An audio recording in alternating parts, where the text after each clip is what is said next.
I'm starting the webinar. Okay, sir.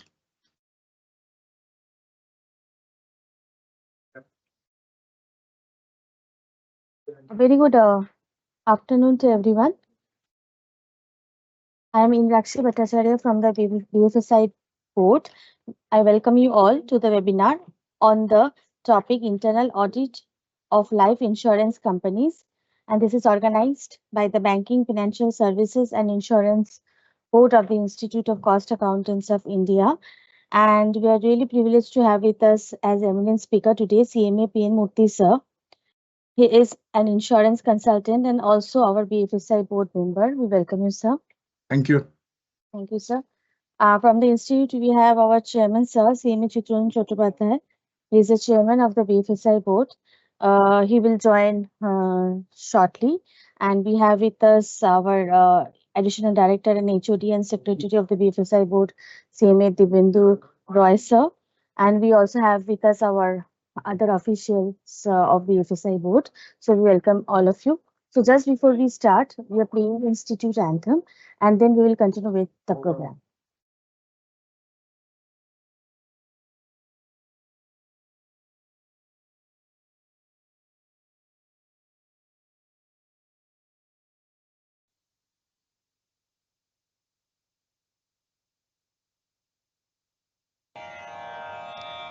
असतो मा सद्गमय तमसो मा ज्योतिर्गमय मृत्युर्मामृतङ्गमय मा सद्गमय तमसो मा ज्योतिर्गमय मृत्युर्मामृतं गमय असतो मा सद्गमय तमसो मा ज्योतिर्गमय मृत्युर्मामृतं गमय ॐ शान्ति शान्ति शान्ति।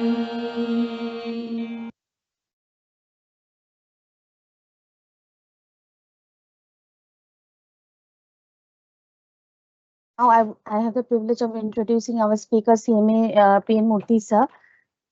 He is a member of Insurance Task Force ICMAI. He is an advisor of our BFSI Chronicle. He is our BFSI board member. He is a domain specialist in the life insurance and life reinsurance, accredited management teacher of insurance of AIMA India. We welcome you, sir. It's really a privilege for us to have you with us today. Thank you. So now, thank you, sir. So now requesting CMA PN Murthy, sir, for his deliberations. Thanks, sir, please. Good afternoon, everyone. Thanks for having me on this program today. I believe you all have a fantastic Monday afternoon. This day is a very interesting topic we have that is on internal audit of life insurance companies in India, and particularly the relevance of CMA profession to this. We are going to have a hectic session, so let's move ahead. I'll start sharing the presentation.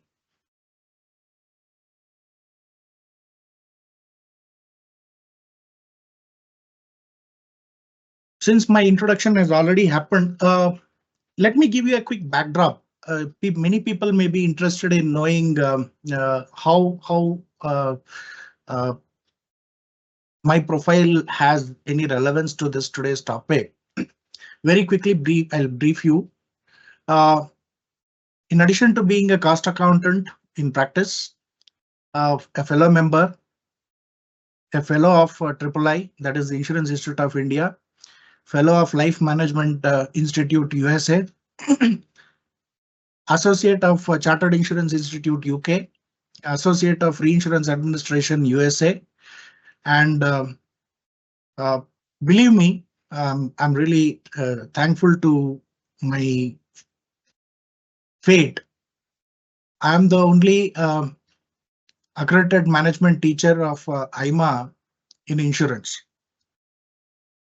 With 34 years of domain experience in insurance sector in various capacities, I held positions in LIC, MetLife India, Reinsurance Group of America, and started my own practice and currently into uh, insurance education also because insurance industry has acute shortage of knowledge resources.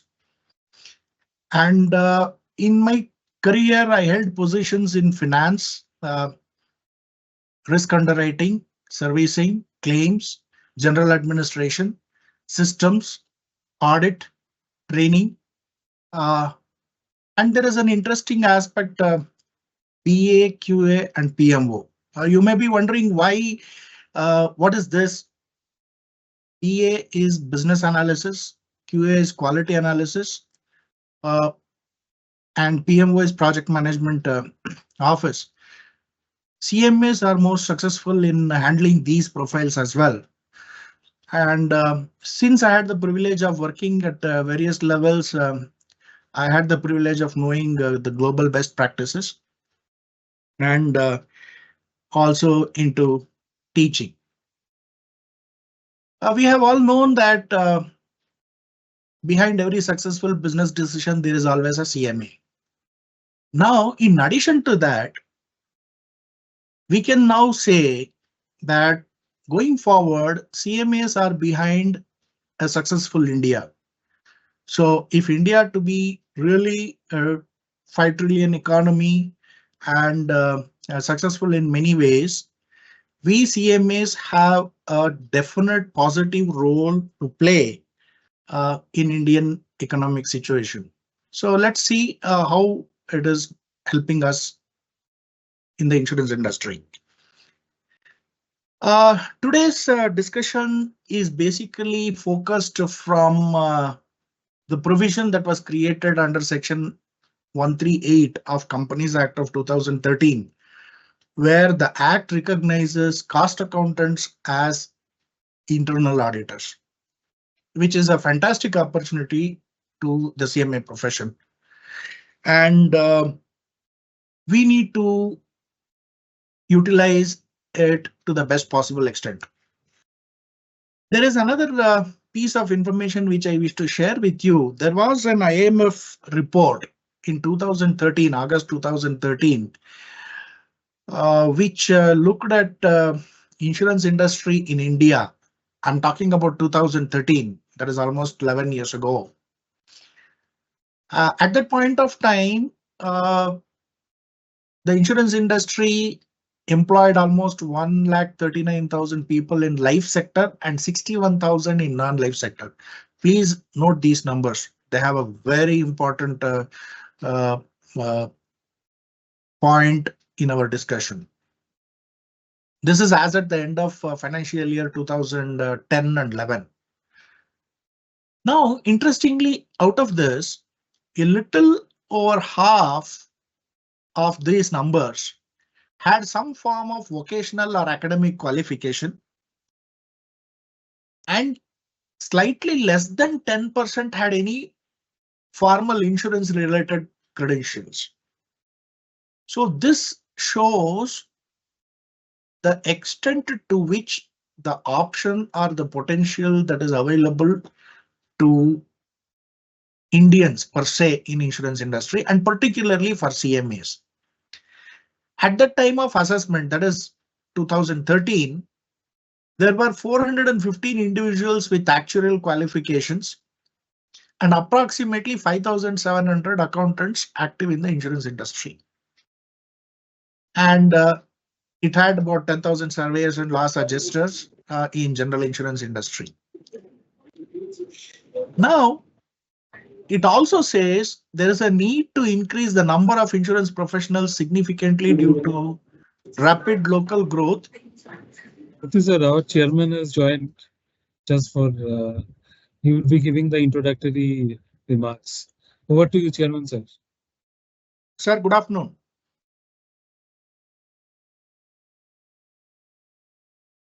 Sir, you're in mute, sir.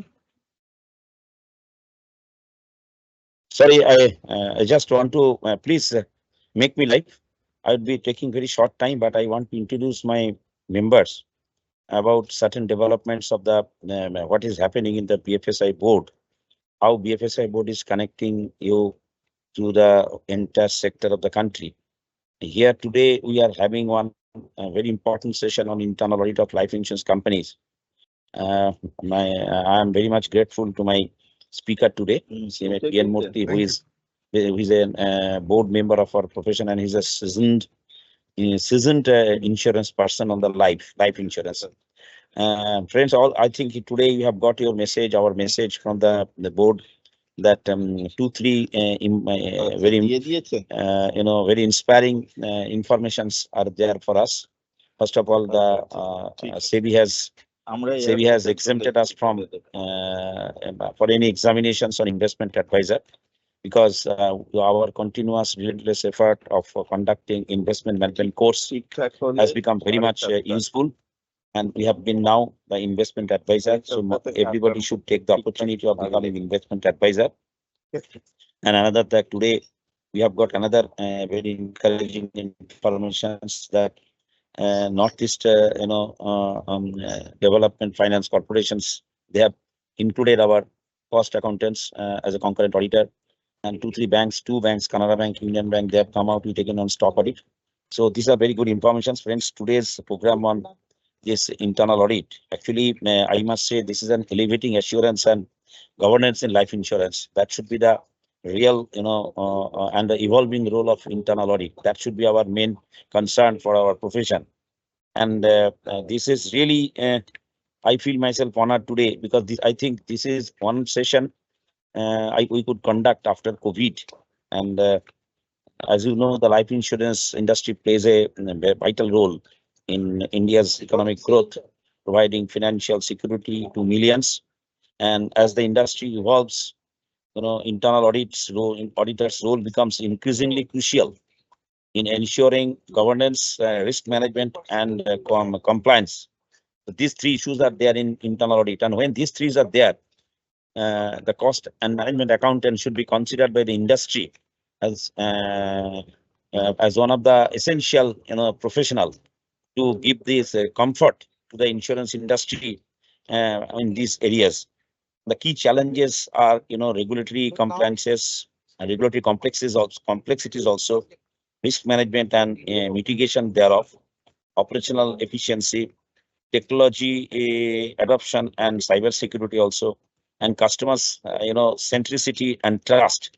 So these are all very important for life insurance industries. And internal audits, the role which is evolving now from compliance to risk-based auditing, then enhanced focus on operational audits, then integration with enterprise risk management, that is very important, and leveraging technology and data analytics, and providing assurances on sustainability and ESG. I'm just very quickly, I'm just summarizing that which are the specific consideration for this industry: the product complexity and actuarial risks, distribution channel management, customer data protection and privacy, investment risk management, regulatory requirements as far as IRDI and RBI is concerned. And the best practice in internal audit, we understand that risk-based audit planning, continuous auditing and monitoring, audit committee effectiveness, skill development and training. And here we have got a great role to play. This is a part of that, and collaboration with external auditors. And emerging trend and opportunities, I should not say many, but I should say huge, rather, that is artificial intelligence and machine learning is there today.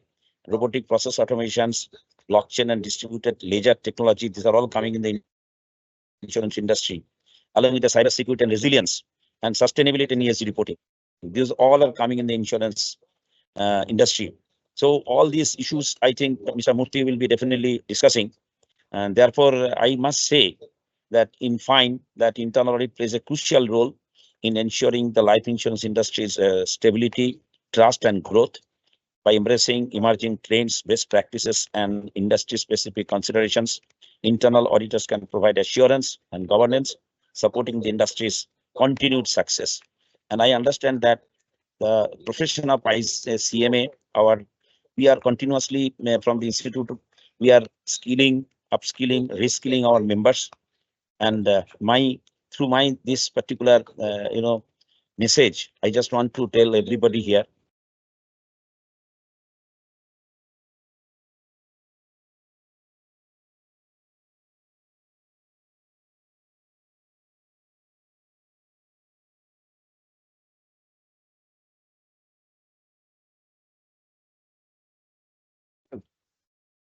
So I'm sorry. So with this, I'm very grateful to my team that they have just arranged for my some address, and the show must go on. Let Mr. P.N. Murthy please to delve on the subjects for the benefit of all attendees. Thank you. Thank you, Chairman, sir. I Thank you, think I had not shared the screen. You can't see the screen, right? Okay, let me quickly take you back through those 2-3 slides.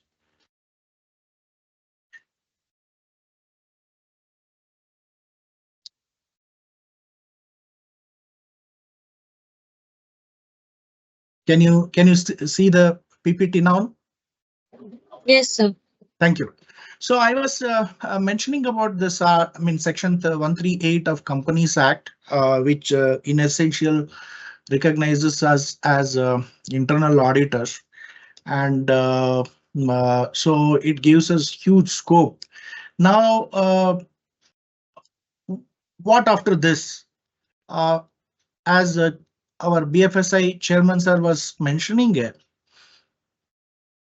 in our interaction with the insurers and regulator, many times, they ask us about the details of the firms, the practicing members firms. So we need to start compiling the information about cost accountants and firms where insurance domain expertise is available. So if any of you have any such facility, or if you have questions, please write to BFSI board and we will be happy to answer that. Now, in addition to that, I was saying about the IMF report of 2013, where there is acute shortage of personnel, not only from the domain perspective, and even look at the accountants numbers, 5,700. When we look at the total number of branches and offices we have, it is too less. So obviously here is the opportunity for us. And interestingly, there is that last line where it says there is a need to increase the number of insurance professionals significantly due to rapid local growth. India is also a major supplier of skilled personnel to emerging Middle East market. This is about 2010-13. So they were talking about the developed markets. So in effect, in India, we are now capable of handling the skill requirements of the whole world. So the more people we have, the more opportunities we will have.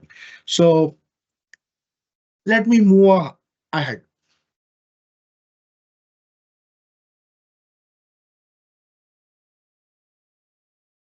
There is a saying in life insurance, and this has been mentioned by senior most life insurance professional of America in 1930s, 40s.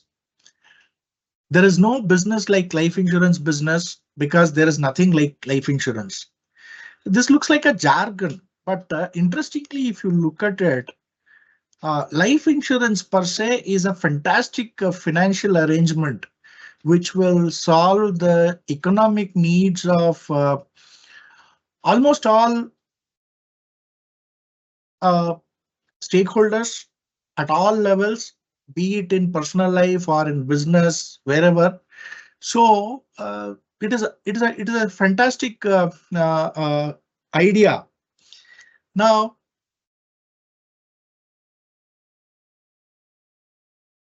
the next slide will mention about opportunities and challenges.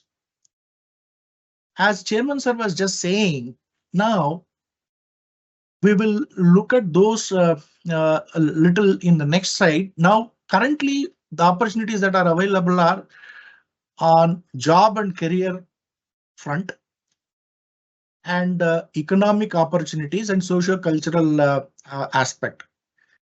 As we all know, there is a huge shortage of skilled personnel in the industry, and there is huge potential to create job opportunities.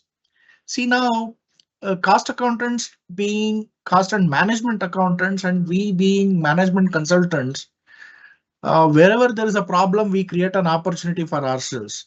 So the more challenges, the more opportunities for us. On the economic front, also provides huge opportunities because of lowest penetration level of the industry, and there is a huge requirement of augmenting national investments because India is on a development path and it is growing phenomenally, and a lot of capital requirements will be there. And as you know, for long-term investments, insurance industry itself is the best source of long-term capital. So on an economic front, life insurance industry poses a huge challenge as well as provides opportunities. Now on socio-cultural aspect, we all know that life insurance provides economic security at a family level, and it also provides some kind of economic security at a social level, society level also. You know, the more people are economically strong, we will not have distress situations of all kinds of social aberrations. And there is another fact to be kept in mind is better economic security will place reduced dependency on budgetary funds, meaning government funds are to be employed in very essential areas and for the needy. And since life insurance industry and insurance industry per se provides huge opportunities to people for securing themselves, the dependency on the budgetary funds will be very less. So obviously that eases a lot of funds to the government for deployment. So this is this website of the regulator, Insurance Regulatory and Development Authority of India. Now, I found this very interesting aspect of news, so I thought of sharing it with you. Government has taken up an agenda saying that ensuring the whole of India by 2047. You all must have heard about the common complaint saying that we are not adequately insured, we are not adequately covered, etc., etc. Anyway, we are going to look at the details in the coming slides. If India takes up a challenge of providing insurance cover, insurance protection to everyone by 2047, then the opportunities are manifold, not one time, two time, not even 10 times. It is more than that. So we need to be geared up to capitalize this opportunity. Government of India in this particular news item spells out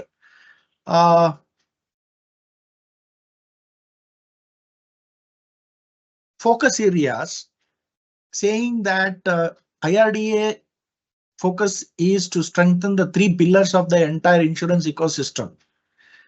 First is insurance customers, that is policyholders, right products for them and they get right pricing.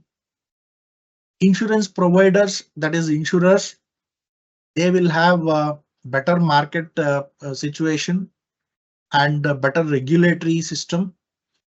And insurance distributors, Chairman sir was just mentioning about the changes that are happening in the distribution channel. About 20 years ago, 25 years ago, before the liberalization or in the initial days of liberalization, anybody were to think of insurance industry, the only option that people felt was that of an agent, LIC agent, because there were no other. Now, even in the distribution channel, agents, that is tied agents, have become a marginal portion, and that entire spectrum of distribution network has taken over by various other components. Anyway, we will look at the details in the coming slides. Here, the focus statement says making available right products to right customers. It is not an apple, it is not an orange, what we are selling in insurance industry. Insurance industry provides economic arrangements depending on the need of the customer. So every customer's need has to be properly assessed, and product can be designed or product can be customized to his requirement, and then that product can be sold. What it literally means is today we have standalone products, like off the shelf. You have what is available, you have to pick it, making yourself to feel comfortable with whatever is available. But going further, customized products will become order of the day. Creating robust governance to redressal mechanism. This is one area where cost and management accountants, CMAs, have a very important role to play, because grievance and customer dissatisfaction leads to a heavy impact on profitability. So how we can manage is what we need to see. Facilitating ease of doing business in insurance industry. Initially, when the industry was opened up, it was very tough. You see, all kinds of regulatory barriers have been placed in the initial days. Now, slowly, with experience coming in, Government of India is slightly relaxing many of these barriers and doing away with many things, so that some kind of flexible level playground is made available to all the stakeholders. So things are changing in that direction. Ensuring regulatory architecture aligned with market dynamics. Interestingly, for many of you, insurance regulation itself is a recent idea, because earlier we had controller of insurance, which was just a statutory body for filing the returns and just keeping the files updated and for approvals. Today's regulatory system is very dynamic, and it has a role to play at every stage of insurance industry.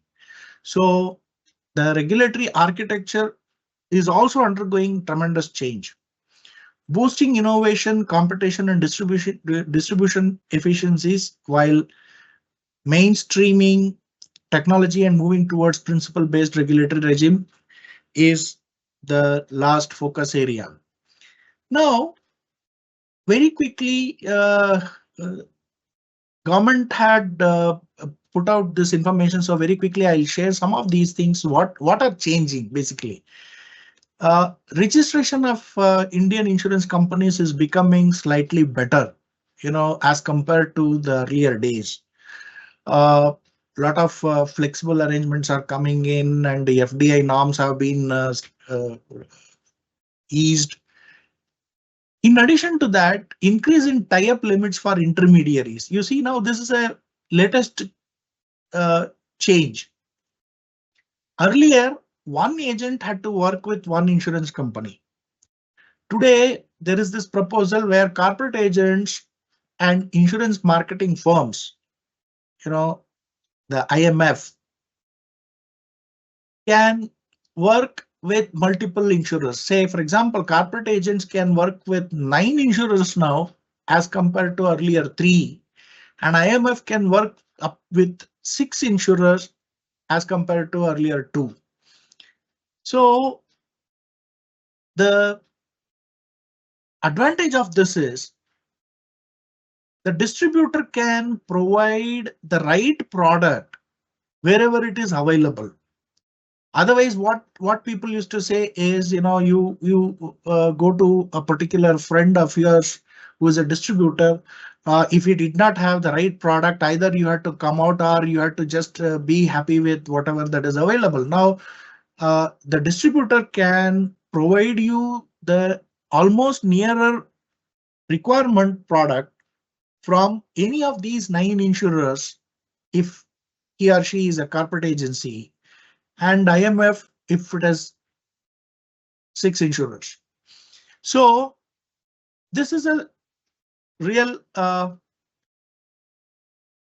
good beginning of change. Regulatory sandbox.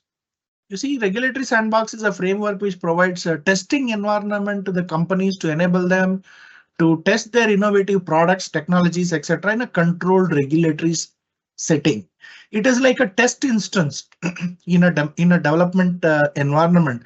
We call it as test instance in software development. What we do is we have all the facilities that are available in test instance, check the program, check the product thoroughly, make it foolproof, and then deploy it onto the production environment. So that kind of a situation is made available even in insurance industry. So the other things like other forms of capital, appointed actuary. Many of you may not be aware. Actuaries are the insurance specialists who study the whole of product range and create new products. So product portfolio and valuation. These two are major areas where actuaries have a role to play. But in addition to that, they have a role in underwriting and other things also. So earlier, this appointed actuary rules were very stringent. In fact, we didn't have many actuaries as we have the information. People used to come from other developed countries where they had to work on contractual arrangements, etc., etc. Now, actuarial qualification is also going through a huge challenge in the sense that it is being opened up, and more people are taking up the examination and getting themselves qualified and getting themselves trained under senior actuaries. So the norms of appointed actuaries also is being somewhat made flexible. Solvency norms for insurance industry. As the name says, let me not get into the technical part of it. Solvency norms are those norms where insurance industry is said to be solvent if it falls within the permitted criteria. All that it implies is insurer is capable of meeting their liabilities. So that is the idea, and we will not go deep into it. We'll see when it comes up. Listing of insurance companies is being also thought of so that additional capital can be augmented, and mergers are taking place. Now, what is important is other reforms, exposure draft on expenses of management regulations. In insurance industry, expenses are very crucial and they need to be managed very well. And CMAs are the best people who can fit into the CFO function of an insurance industry, provided they have the adequate expertise. because our name, the profession's name itself says cost. In insurance industry, every step has cost implication. So a cost accountant can identify it well and then manage it. So in expense management also, CMAs have a huge role. Now we will look at the industry at a glance. Interestingly, till very recently, the economic statistics used to only talk about GDP. But since recently we have started with GVA also, that is gross value added. So value addition is considered here, and wherever value addition is to be done, obviously CMAs have a better role to play. Now, if you look at the estimates of GVA by economic activity, you see this is the statistics that is available, and all these statistics are available on the regulator's website. So you can check. This is interesting part where it requires a little explanation. This table gives out information on financial saving of a household sector, meaning how an individual who earns whatever earning he has, how he earns and how he spends, he or she, how they spend. Now, if you look at this, between 2021 and 21-22, the gross financial savings have gone down. That means total savings themselves have gone down. Out of 11, the insurance funds investment also has gone down as compared to the earlier year. Earlier year it was 2.8% of GNDI, and now it is 1.9%. And there is this financial liabilities of 3.9 and 3.4. Now, if you compare insurance funds account for almost 17% of the total financial savings. So as compared to the developed markets, this is quite less. The second part is percentage of insurance funds to financial liabilities. If you see, that is also 55.9. Sometimes, this doesn't make sense, because when there is a liability, obviously the easiest way to protect that liability is through an insurance cover. Now, this 55.9% indicates the remaining portion is still uncovered. People are exposed to risk. So there needs to be proper awareness and management of the industry to boost this up. So this again provides huge opportunity to us. Growth of real premium by region. If you see, India is considerably well. In life, it is 8.2%. Even overall, it is 7.7% as compared to the developed markets where they are in the negative, because their economic activity has got almost saturated. Their economic activities are not growing, so they can't, insurance industry cannot grow there. And overall world, if you see, world is also on negative front. And so with that in mind, insurance industry in India has immense opportunity to look for. Now, premium volume, if you see, as compared to the developed markets, you see, we have the lowest. India has the lowest premium volume as compared to the regions. So this again provides you a lot of opportunity here. Now, these are all statistics. Now let us get into some kind of brainstorming where to understand the insurance statistics, we need two kinds of measures.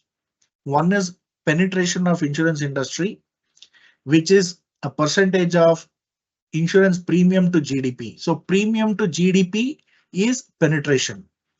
And the other measure is insurance density, where the ratio of premium to population, which is per capita premium, is also another measure to review the industry. So we will now jump into look at those statistics.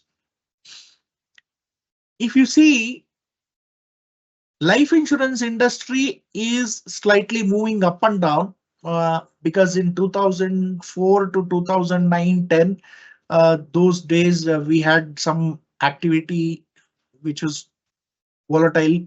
So then there was this movement, and now it is steadily on the slightly growing path. On the contrary, non-life has been flat.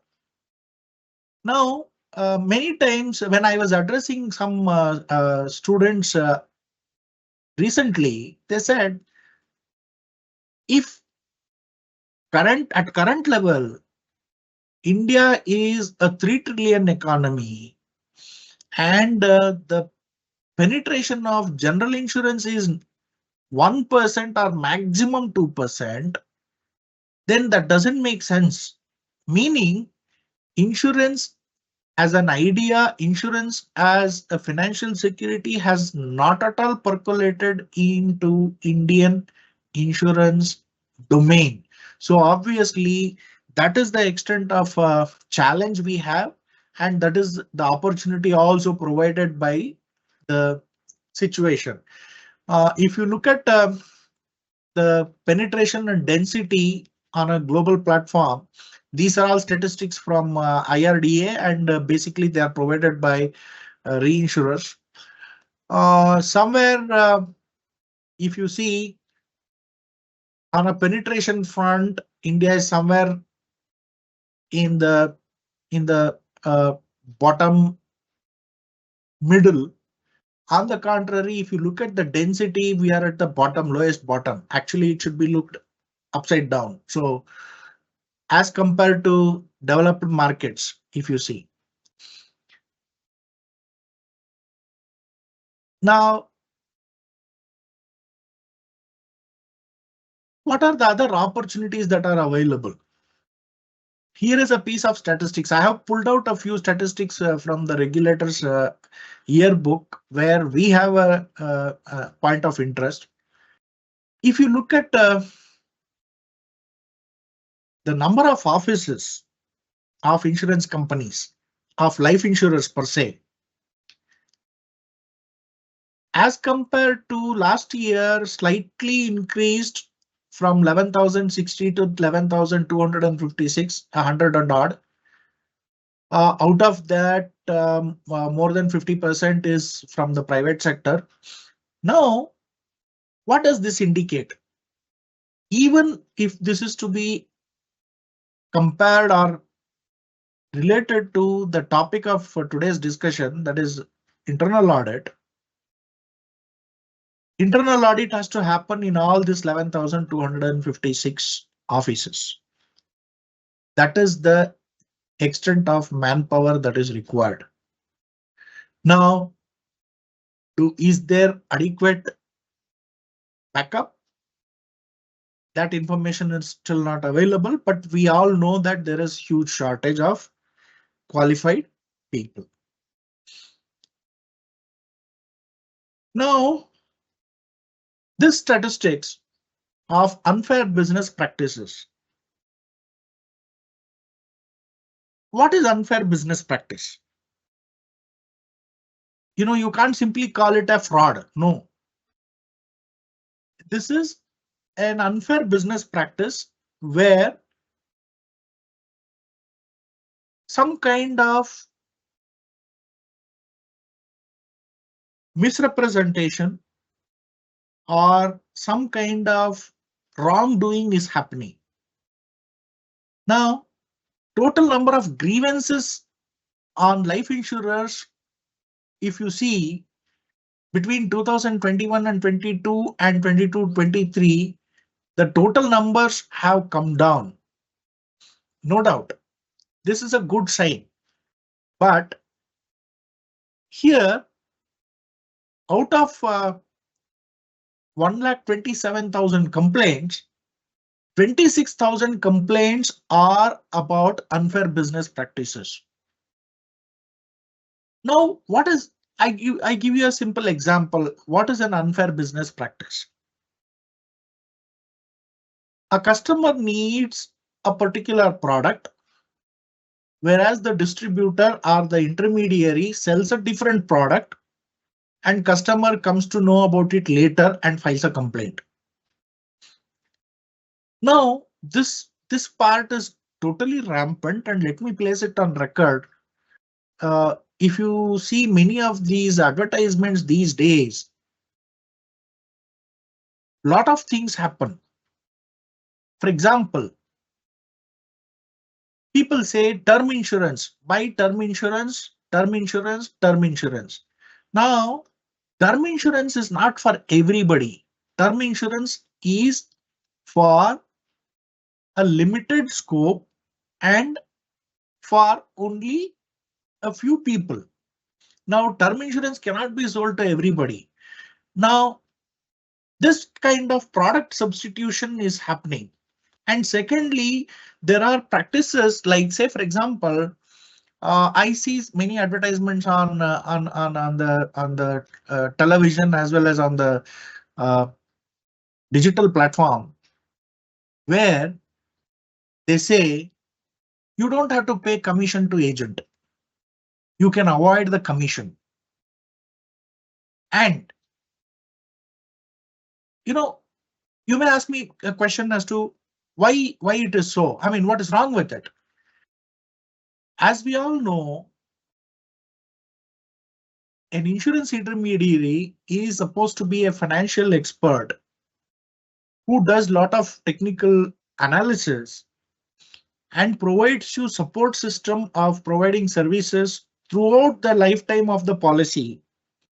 Now, this is a recognized fact, and people openly saying that no, we don't have to pay agents commission to agency it's totally unethical. And secondly, for example, unfair business practice. We have seen ads where in a vehicle stand, suddenly accidentally somebody pushes the one vehicle, and in a line, tens of vehicles fall down and they all get damaged. Suddenly people buy insurance over phone to a limited extent. Now, these are all ethically related issues. Insurance is not, free for all, or is not something like finder keeper. No, it is a common social arrangement where everybody ethically behaves and ethically contribute, and whoever is supposed to incur a financial loss will be paid out of the pool. So without going much, now there is a focus area of reducing these unfair business practices, which is again very important from a CMA perspective, mainly because processes are failing. See, processes which are failing are contributing to these unfair business practices. Now, a financial specialist other than a CMA will not know or will not give adequate importance to the processes. CMAs per se, they have been trained to look at the processes and its impact, will have a better perspective in fixing them. So this is a particular role where CMAs are very important. Now, overall, in this, various functions have been identified, and I'll quickly take you through what do these functions do. Now, if you ask me a question, why should we know about these? Basically, we are not statutory auditors here. We are looking at our role as internal auditors.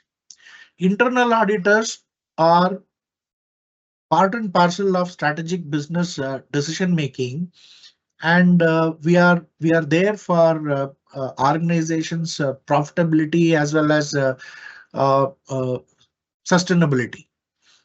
So internal audit per se has threefold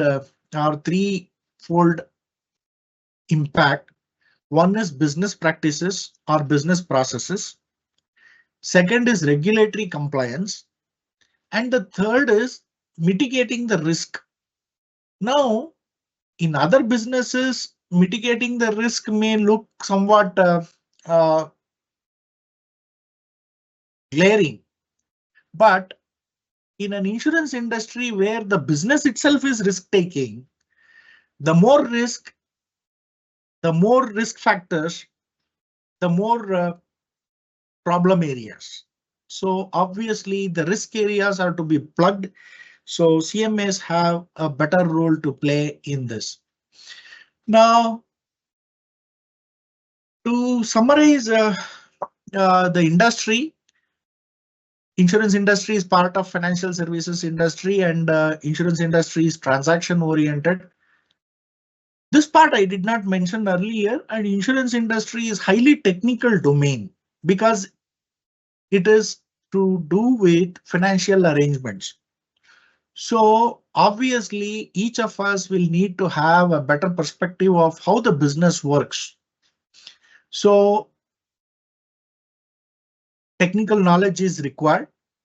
And I'm really glad to share at this stage that BFSI board is thinking of providing various kinds of trainings and possibly a few educational programs to upgrade the skills, reskill our members, and a lot of things are happening. So you will be glad to be part of the process. Now, it is process centric. Insurance industry is process centric. So the first thing you will need to know is the process. Are these processes standard? Yes, to some extent, but not absolutely. Many times the difference between one insurer the other, the cost difference is mainly because of these process differences. So obviously we have a better perspective here. And insurance industry is cash asset rich organization. The processes need to be efficient. Decision making. Every transaction has decision impact. So obviously every transaction, every decision has to be perfect, 100% perfect. So that is the extent of accuracy that is required. Now, many people ask me, in the current situation where there is no proper skill base, how the industry is managing.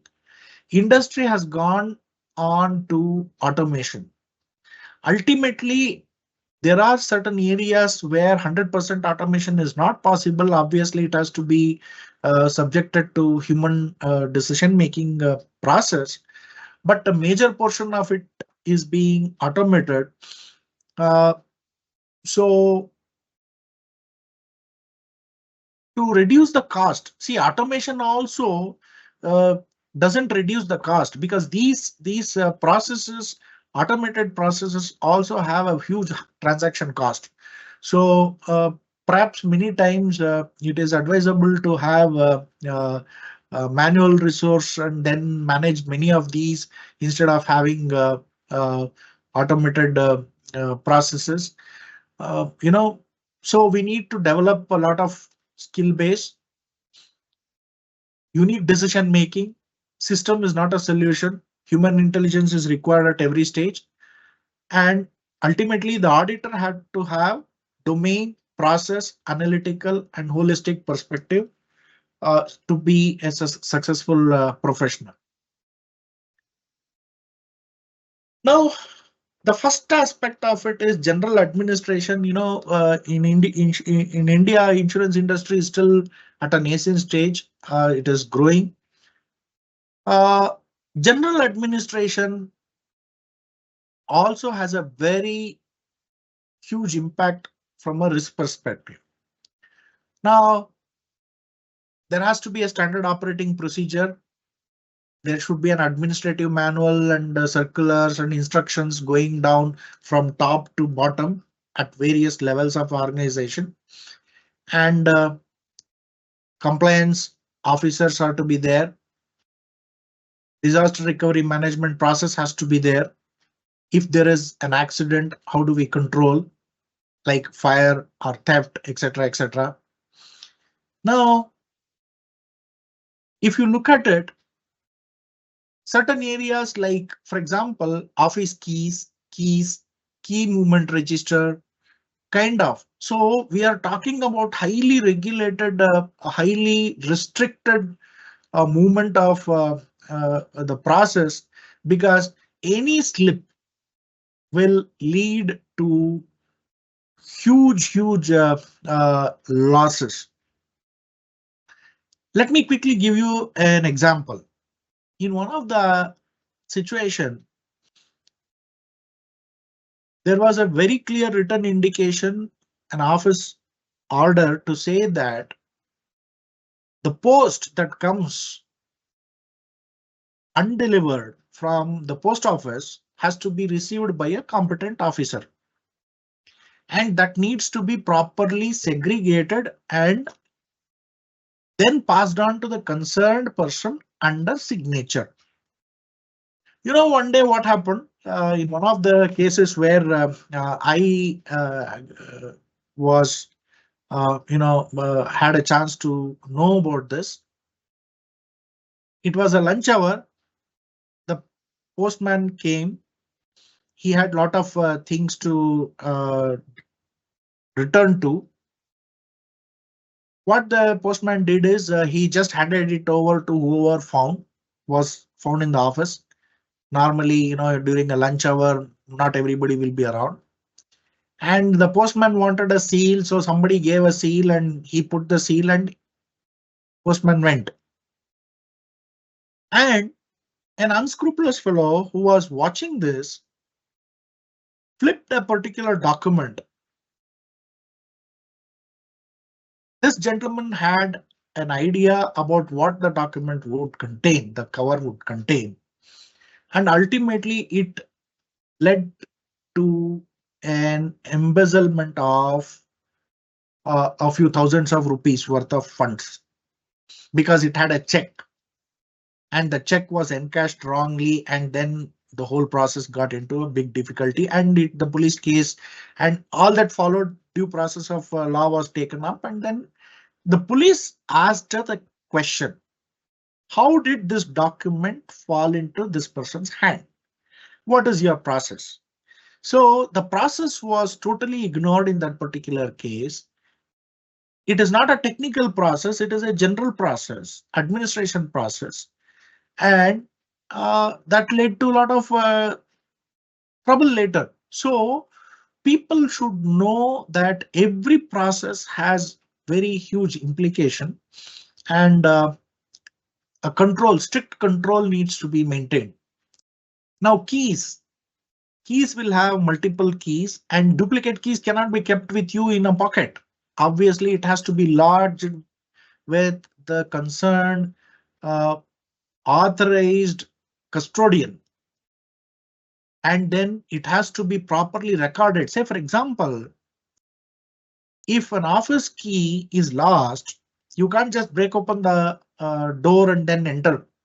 That's not possible, because the duplicate key will be with the custodian, and proper police case has to be made, and then after giving the copy of the police complaint to the custodian, the duplicate keys need to be taken and office needs to be opened, and then immediately keys need to be changed, and the duplicate key or the second key of the new set of keys has to be again lodged immediately with the custodian under proper acknowledgement. So sometimes, the non-industry people can't afford to understand or comprehend even what really happens.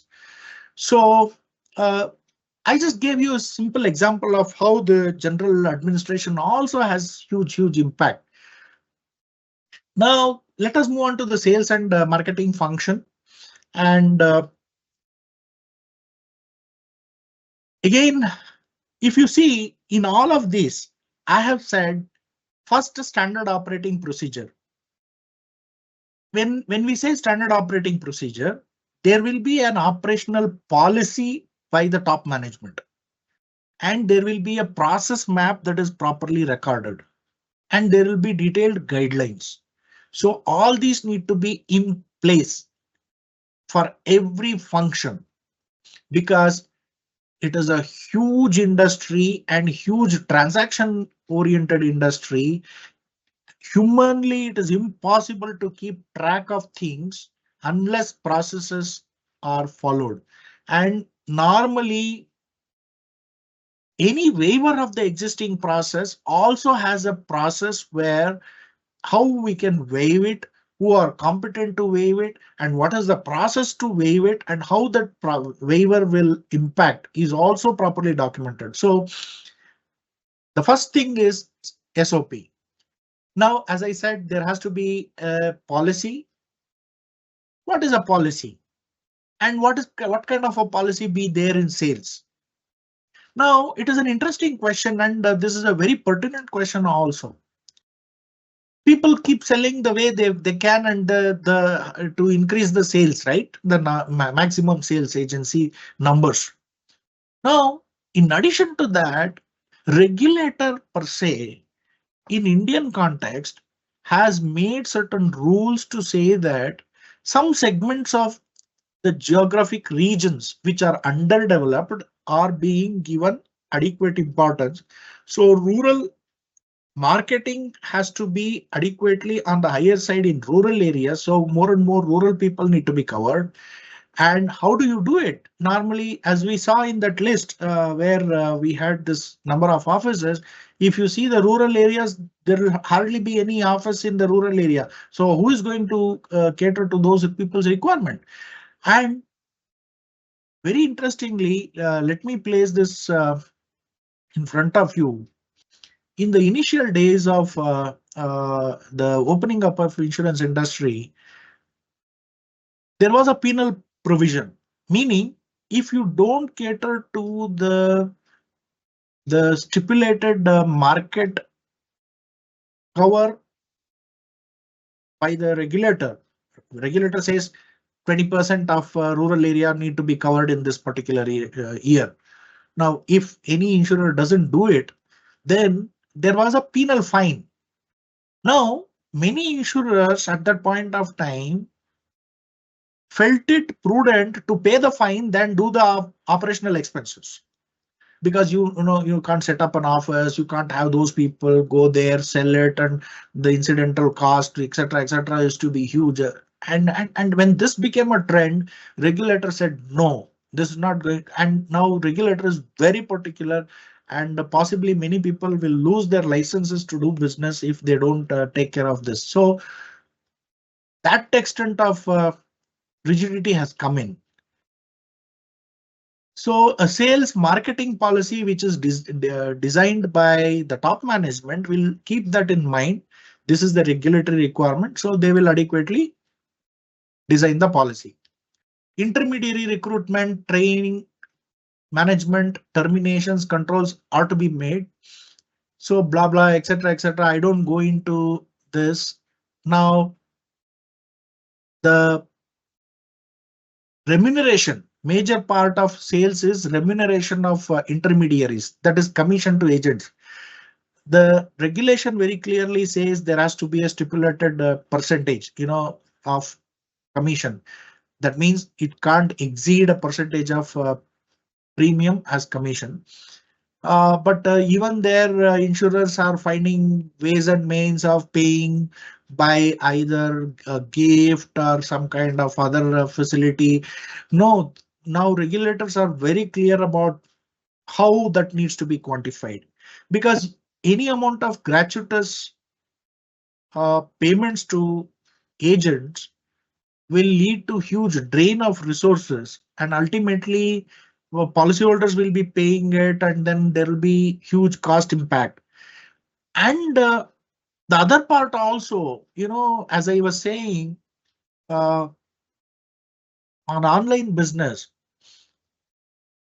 the major area is, since it is online, there is no intermediary, so there is no commission. So more and more people are going for online business where they get it at a cheaper rate because of the commission exemption. But ultimately, if there is a wrong decision of a product, obviously they can't blame anybody else. So it has its own impact. Now,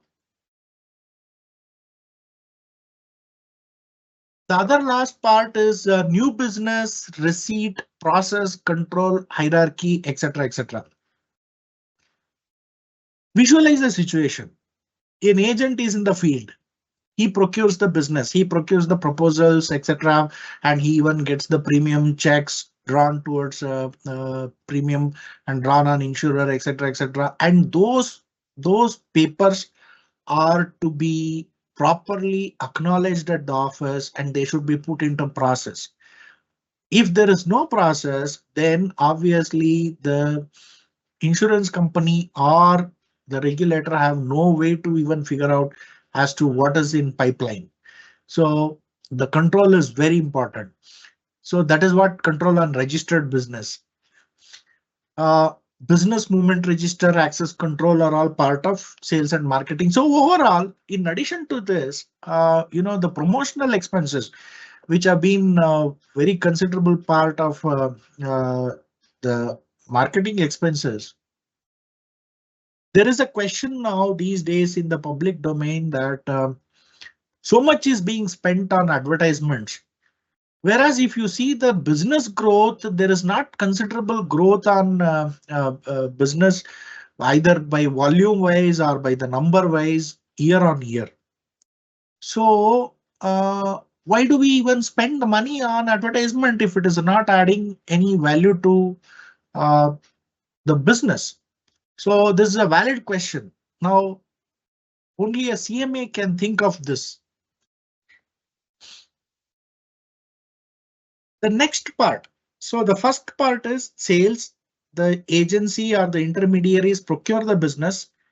They submit it to the office. Now that needs to be underwritten. The risk needs to be evaluated. Basically, the salespeople are known as field underwriters. They do some checks and controls. The remaining part comes into the risk evaluation wing of insurance company, life insurance company, which is otherwise known as underwriting department. The processes, what kind of underwriting policy, how do we do? I mean, is again to be decided by the top management and then the experts. Underwriting processes, who will do to what level, and what are the authorities and what are their limits? Meaning, every underwriter cannot sign off on all the papers. No. See, there is the hierarchy. Now, anybody who joins an insurance company as an underwriter is at an earlier entry level, is known as either a coordinator, underwriting coordinator, or underwriting executive, then becomes an assistant manager, and then general manager and a CFO, and then comes the underwriting council or the board, because that overall limit has to be properly managed. So these processes are to be properly documented, and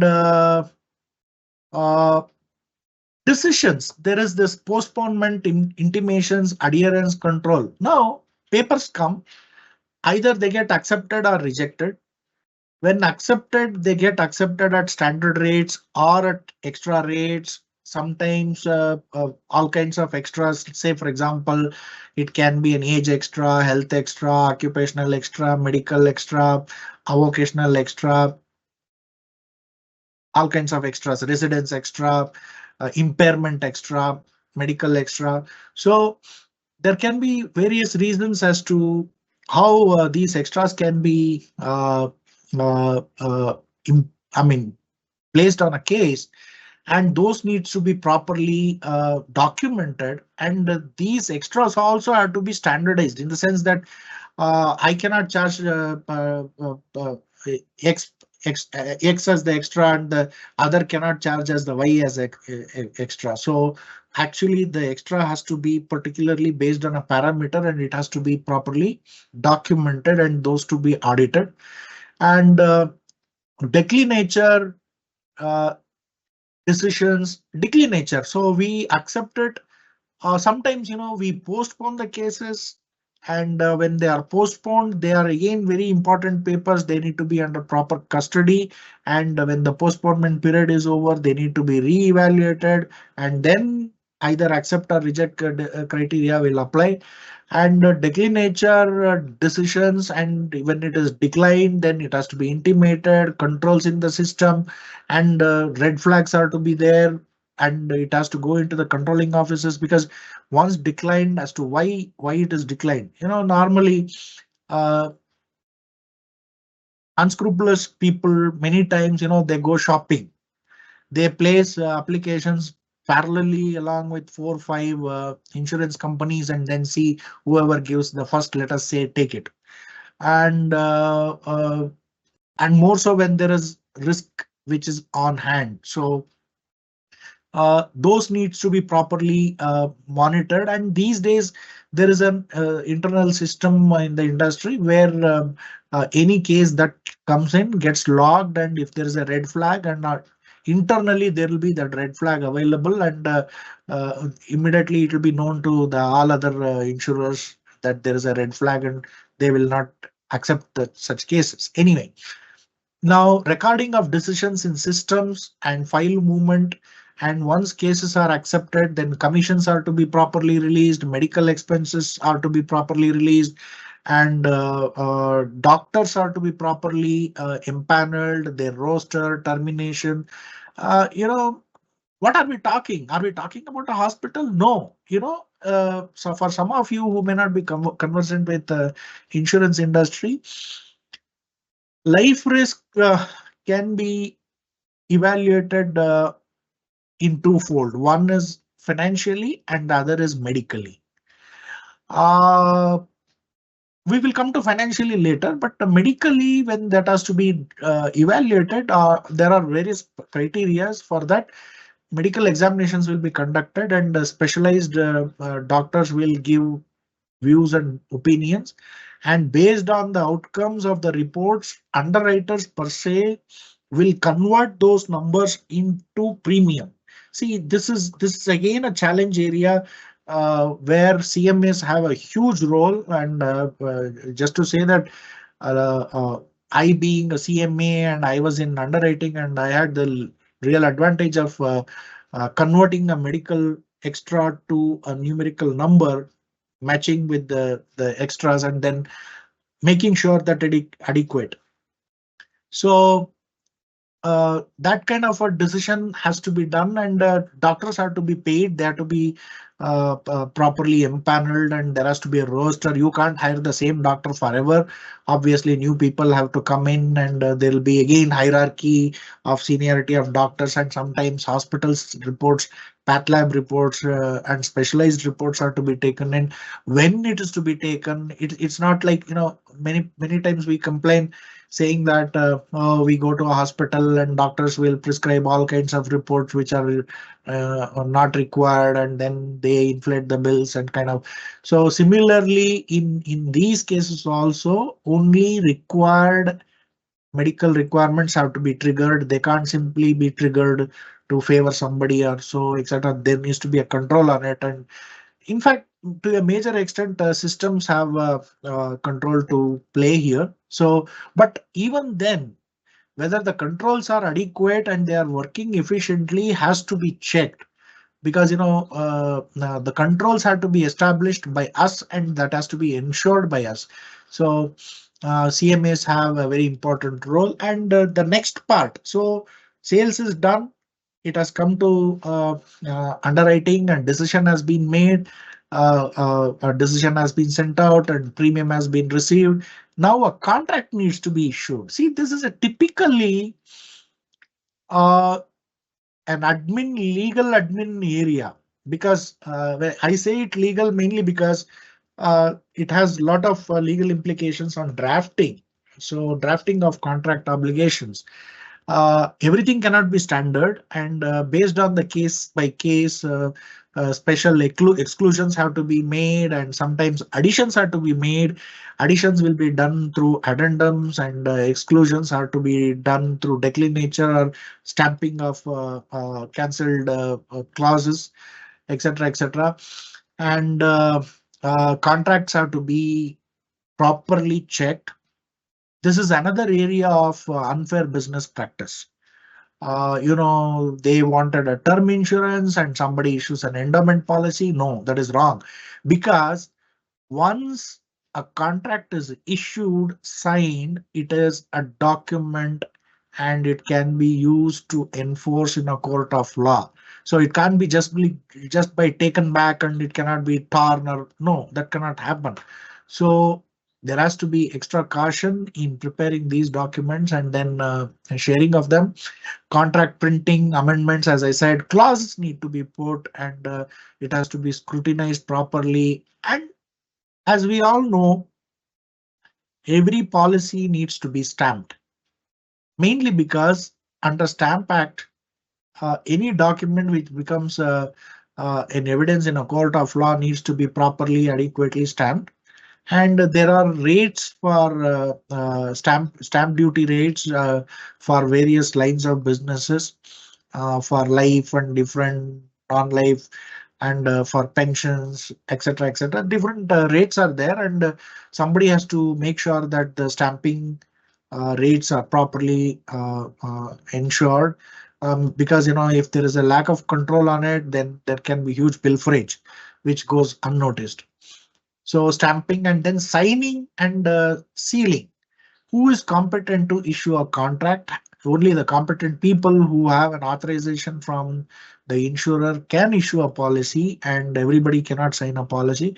So how it is to be dispatched, and then as I said, the document which goes out, and if it comes back undelivered, then what needs to be the control, how it is to be destroyed later, and what are the red flags that are to be taken on frauds and lapses, etc., etc.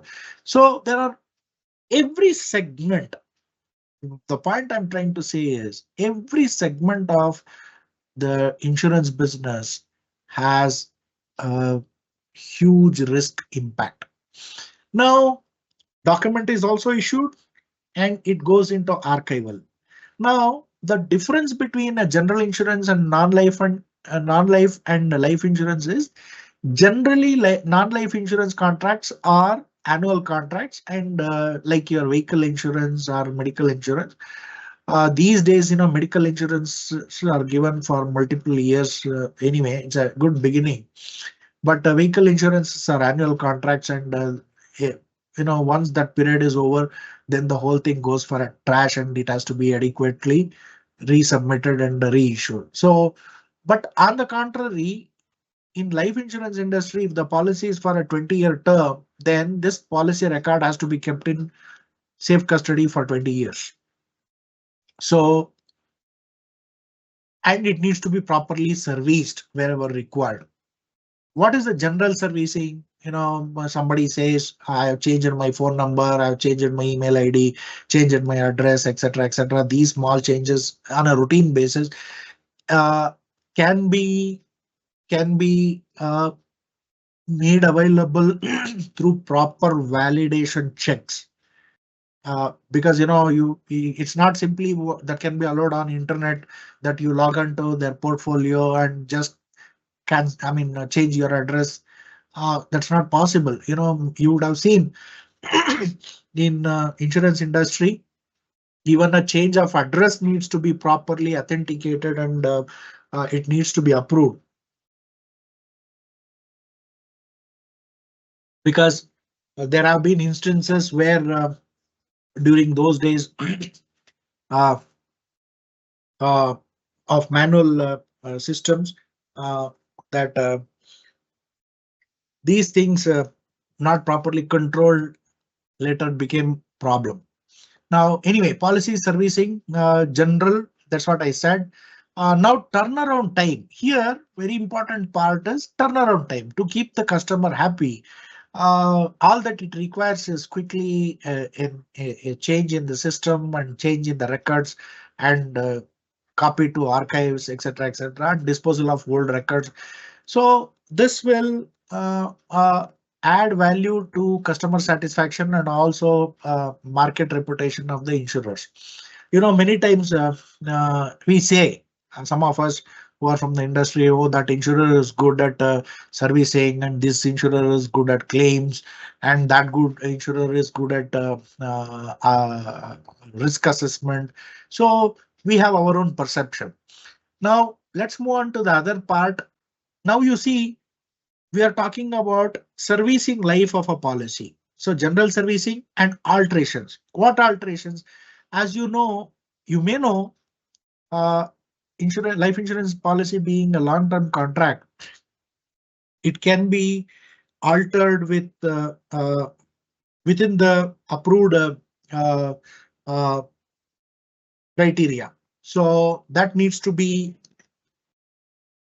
properly maintained. Now, again, there is a standard operating procedure, again, adequate control, etc., etc. Customers needs to be properly informed.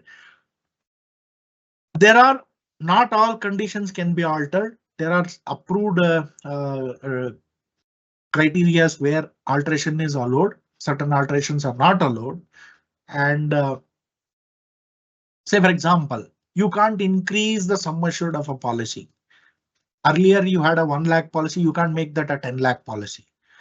If you want to make that a 10 lakh policy, then you need to take an additional rider, or you need to take an additional policy. You can't simply change it. On the contrary, you can reduce it within the same contract condition. So those things are to be properly handled. Now,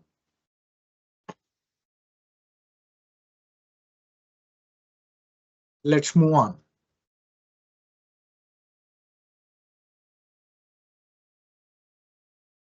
Revival. Certain things, just for your information, a policy where premiums are paid is supposed to be in force condition. It will be in force, that is active. If premiums are not paid either on the due date or within the expiry of a grace period that is allowed under the contract, the risk cover lapses. When the risk cover lapses, the benefits automatically get downgraded as per the conditions in the policy. Many times we take policy and we never look at it. My suggestion is to my friends, wherever possible, if you have a policy document, just give a cursory look at the terms and conditions and see how it has impact.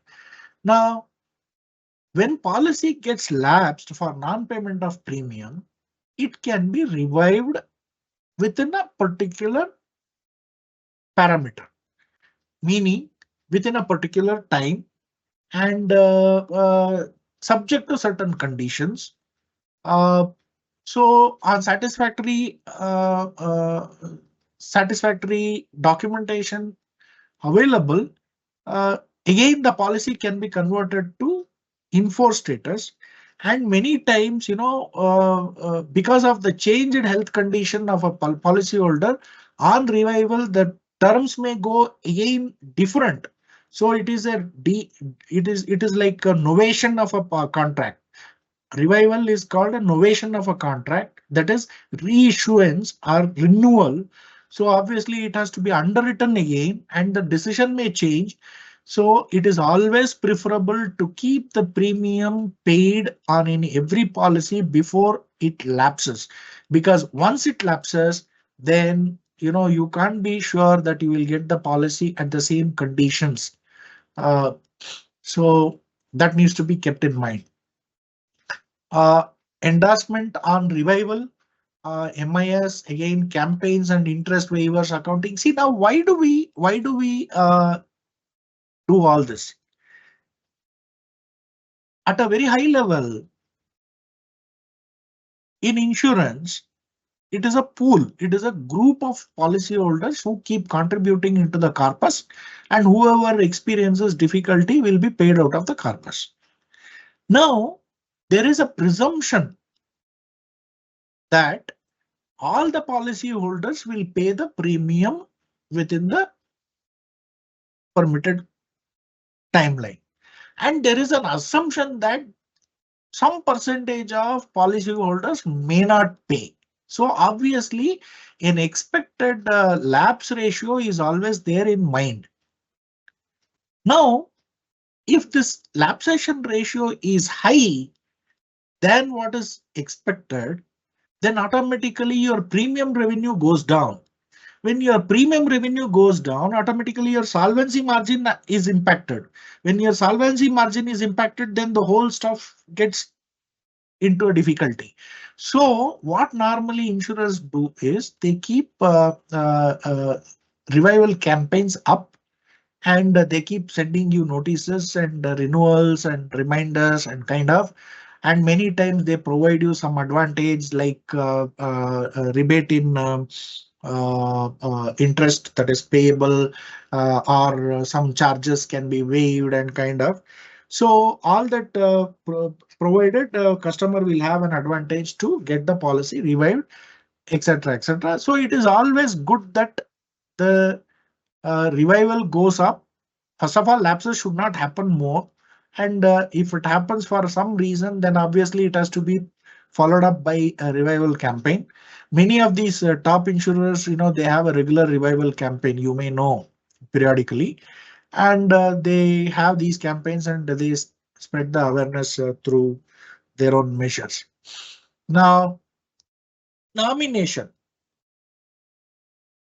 Nomination is a legal requirement. This may not have a financial part, but it is a legal impact. Nomination is governed by Section 39 of Insurance Act. Nominee is not a legal heir. Nominee is only a person who has been identified by the policyholder to give a valid discharge to receive the policy monies on the occurrence of the insured event.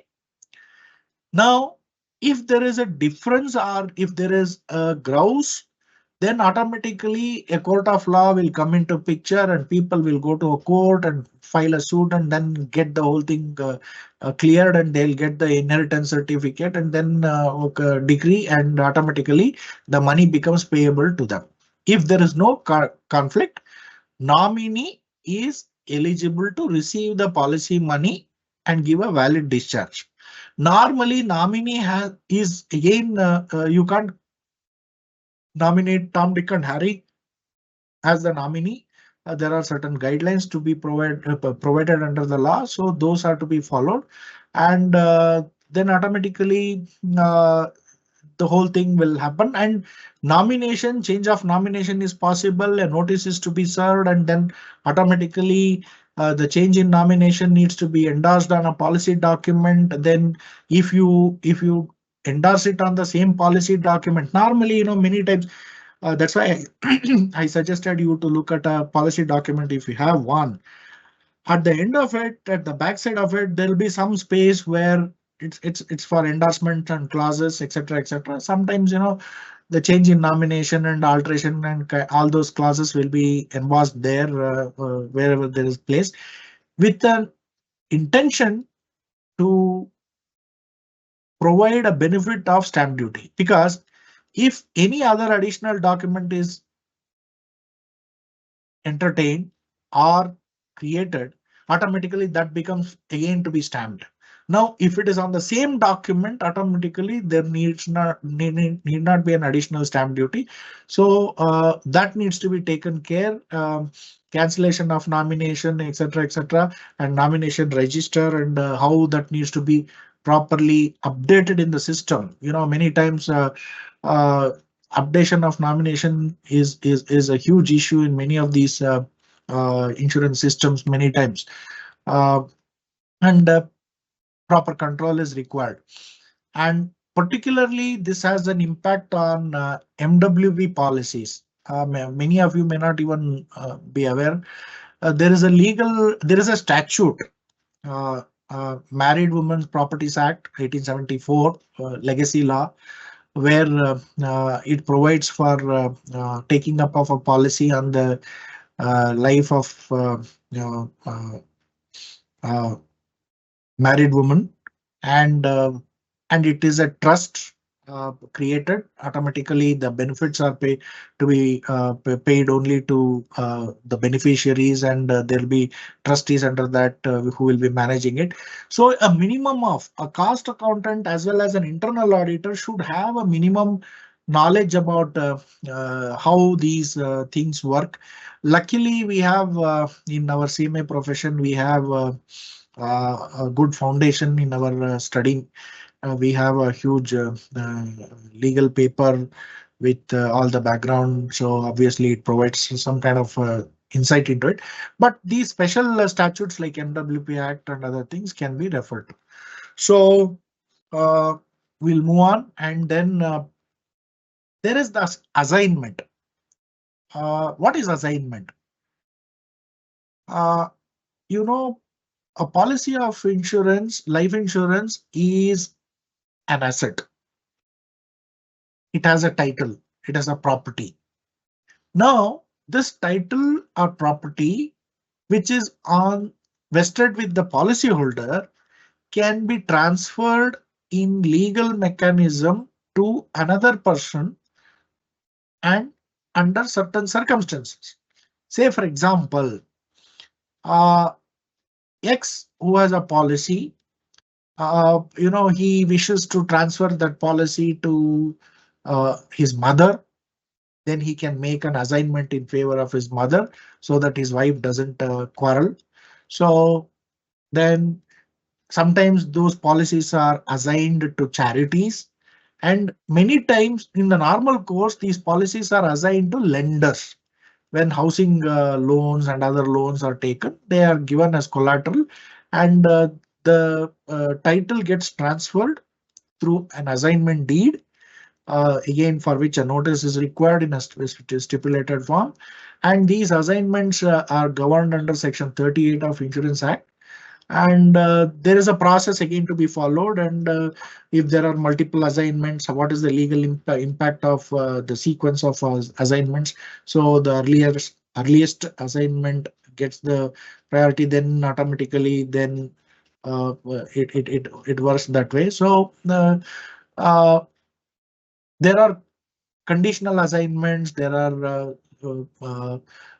absolute assignments, etc.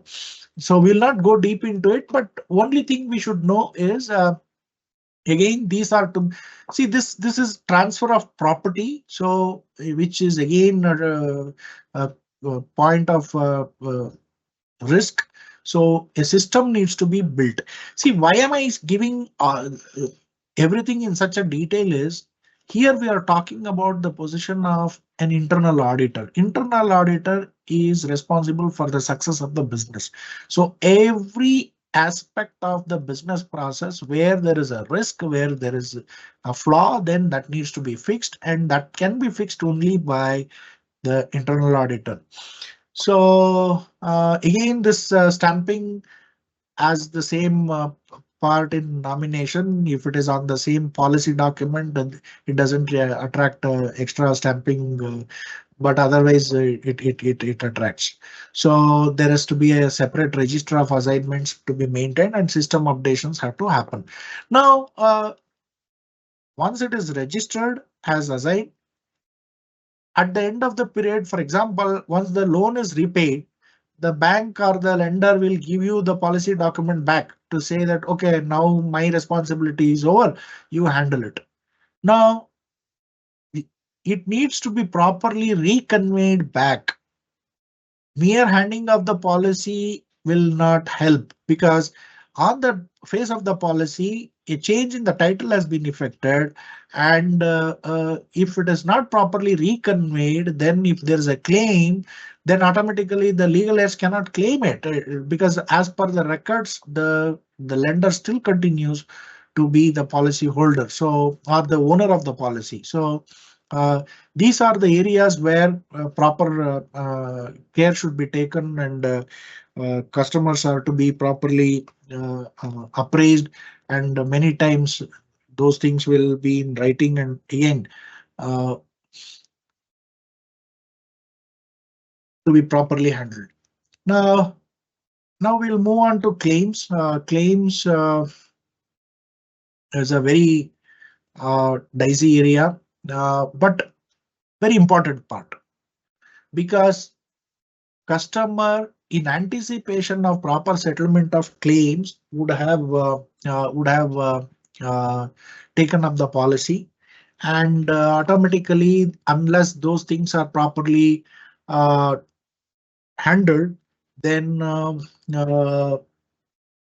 customer will have difficulty. Now, claims are of two types.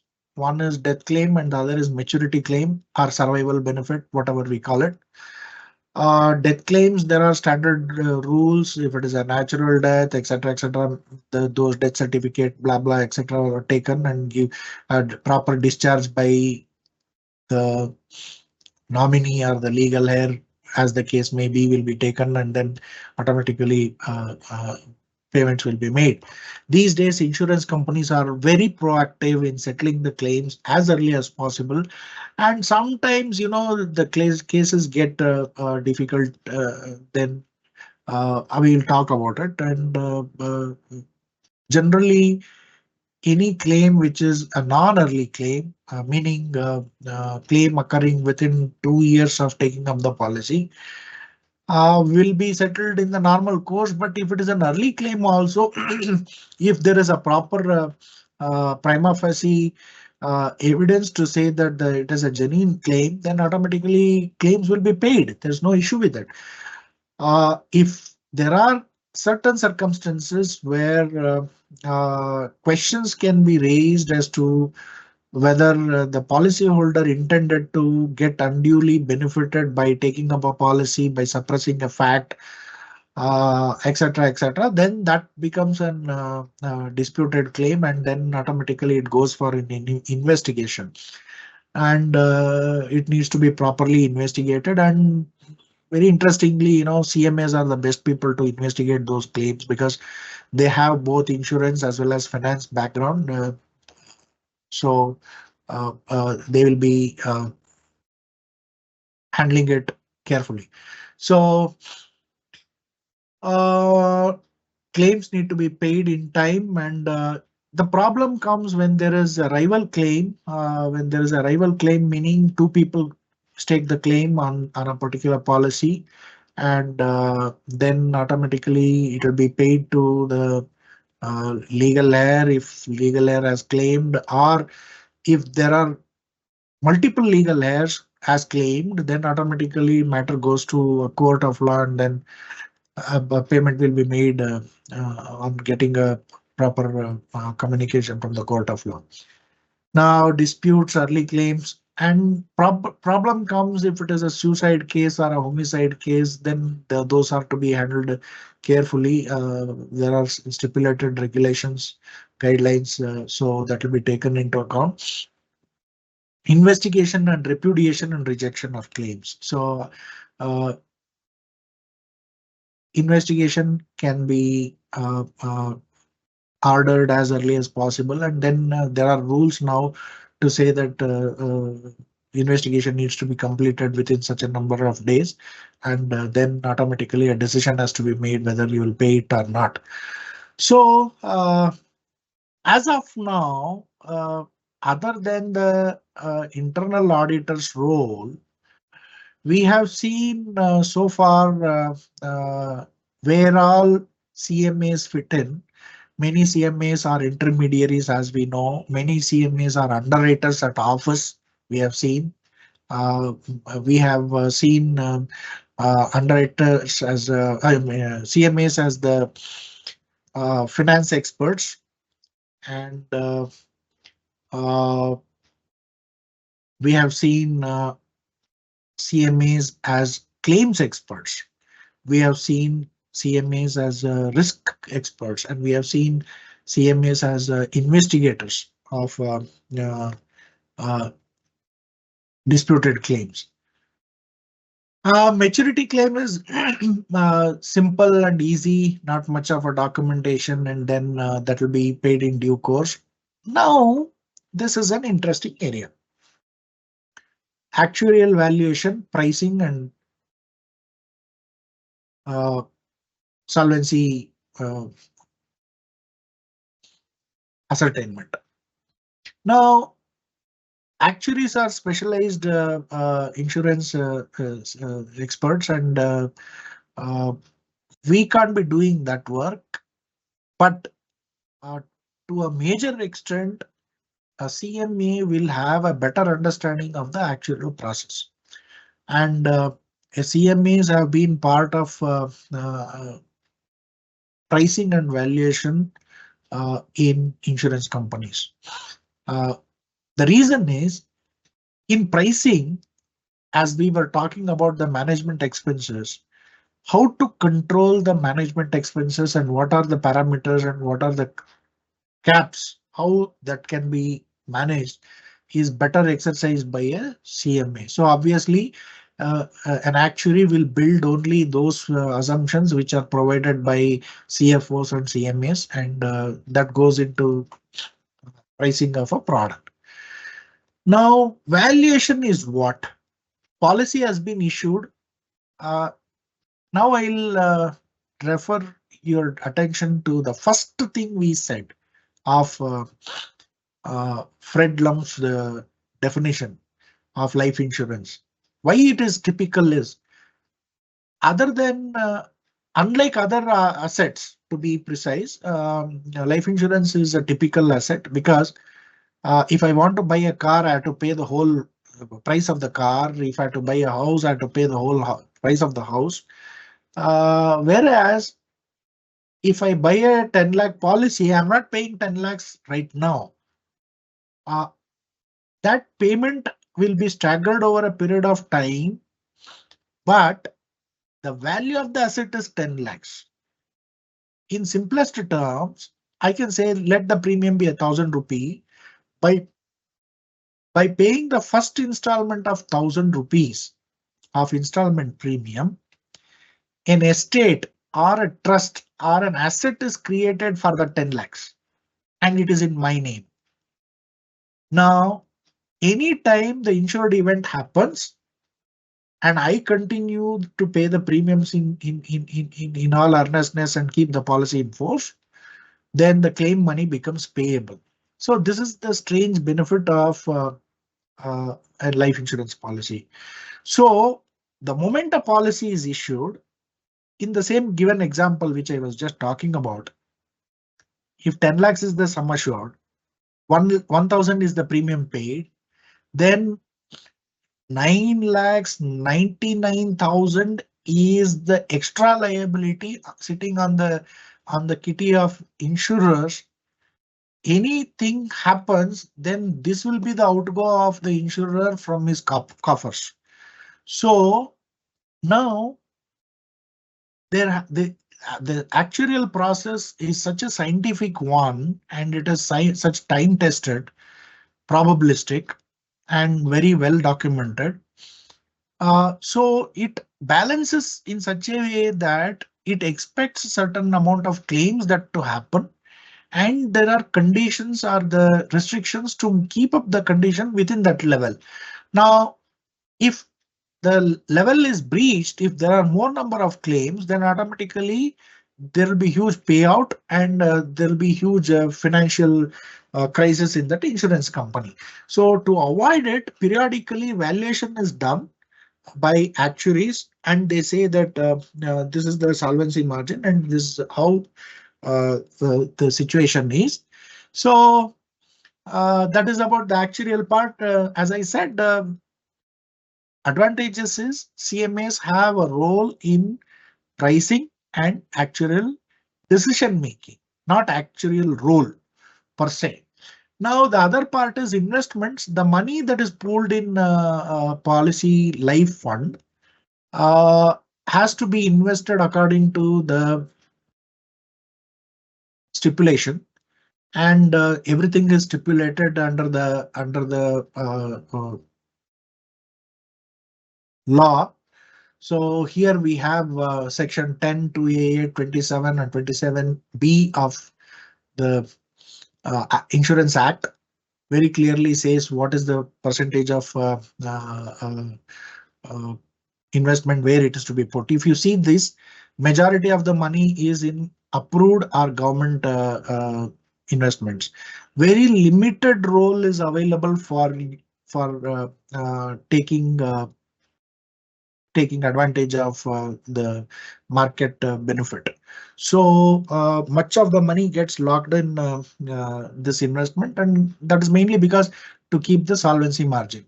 Now, regulatory and compliance has to be kept in mind. These are the sections which have impact.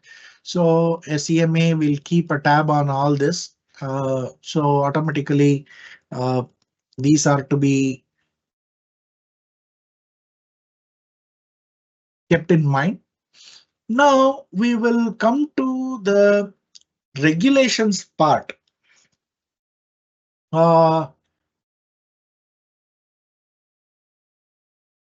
In India, the base statute is Insurance Act of 1938. After that, LIC Act 1956 came, that only governs LIC, and so now general insurance is now almost changed. Now we are not talking about general insurance, so we'll not get into it. Now in 1999, IRDA came in, Insurance Regulatory and Development Authority of India Act, which governs the insurance industry. And what happened earlier, controller of insurance office is taken over by the regulator, and regulator is issuing guidelines for every aspect where there is a regulation that is to be done. And these knowledge of regulations is very important, and because every decision needs to be properly in sync with these things. Now so I'll not go deep into it. There are regulations available. All these details are available on the website of the regulator, so you can look at it. Now, finally, systems, HR, and grievance redressal is aspect where an internal audit again, because systems have a cost and HR has a cost, and whether people are paid properly, whether their benefits are paid properly, or anybody deprived of any grievance that is coming in, and how does it work, and kind of etc. etc. The general control measure of this, in addition to cyber risk now today, that needs to be properly looked at. And we need to, after all this, we need to look at the finance part. Finance is very crucial in life insurance industry, and it is a dynamic process. Money that is received has to go into the investment part. It cannot be lying idle, so people can't hold it back. So the way the finance department works in an insurance industry is like the second hand of a clock, which keeps moving every second.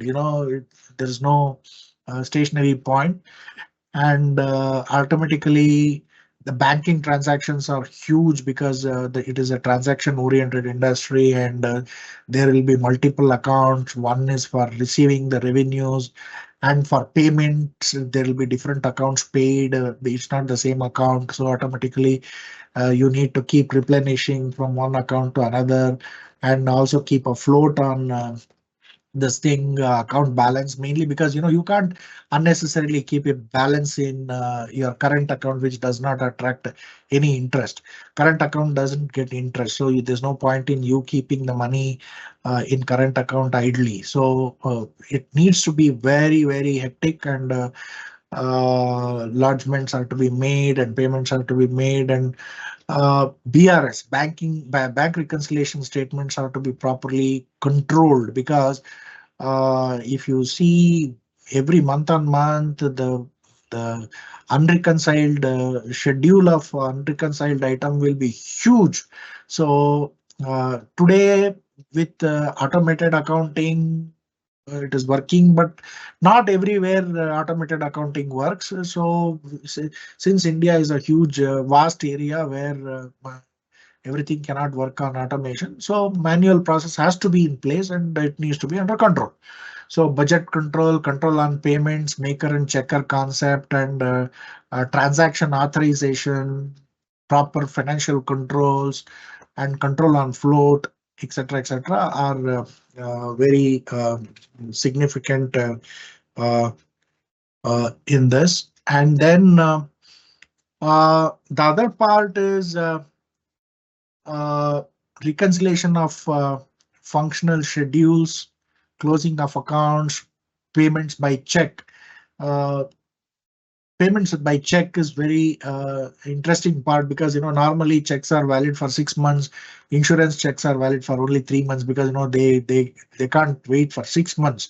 So once the check becomes unpaid, then automatically it goes into that, and then automatically it gets a stale. Once the date is expired, a check becomes a stale check, and if there's a further requirement of payment, then obviously how the accounting needs to be handled. So that is again an area of this thing. And as I said, duplicate keys. These days, receipts are all automatically generated on systems, so there's no control on manual receipts. Otherwise, it is a very huge headache of keeping the stationery, receipt stationery. Stamps, control on stamps, control on IBT, that is interbank transfer from one bank to another, whether those things are properly accounted, and control on inter-office transaction, one branch to another. Supposing suddenly a branch requires immediate replenishment, the central office will immediately replenish the money, because the branch would not have kept that money. Suddenly something comes up, a huge payment comes up, then automatically request is made and then that is paid. And control on imprest and cash in transit and other things, insurance. So those things are to be properly controlled, and control on principal ledger, the general account. Uh, Now, finally, we come to audit and compliance, queries, etc., rectification and indemnification, and fixing the responsibility, fixing the system, repeated offenses, punishments, censures, and dismissals. Because as an internal auditor, you are responsible for identifying where the flaw is and who created it, whether it is a systemic flaw or a fraudulent man-made flaw, then who is responsible for it and who are all responsible for it, and then what is the remedial measure and how that is to be properly reported, etc.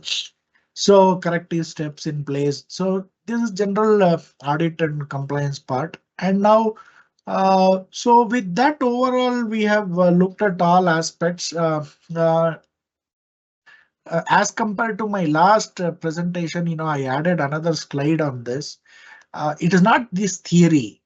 Now, every aspect is computation oriented. If you see, as of now, I just listed about 19-20 areas of computations totally unique computations. So an internal auditor needs to know these things in detail. Though it is systemic, then obviously whether the system is working fine or not is to be properly ascertained. And then these are computations. I'll not go deep into it, like for example, how to compute age, dates, etc., etc., and then how to calculate premiums and stuff, and how to calculate paid ups, and then claims, and then surrenders, and then how bonus computations are made, etc., etc. It is overall a very interesting and innovative part. So with that, I rest my presentation, and sorry, we have 5 more minutes. I can take any questions if you have. So now I uh, am open to questions now.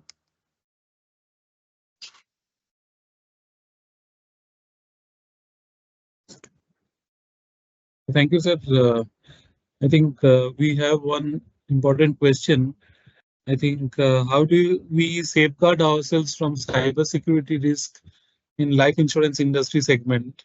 Can AI chat GPT help us to overcome the compliance related risk, that is non-compliance in relation to settlement of policy maturity amount within the prescribed period? This is one question which has come. So I request you to answer, sir.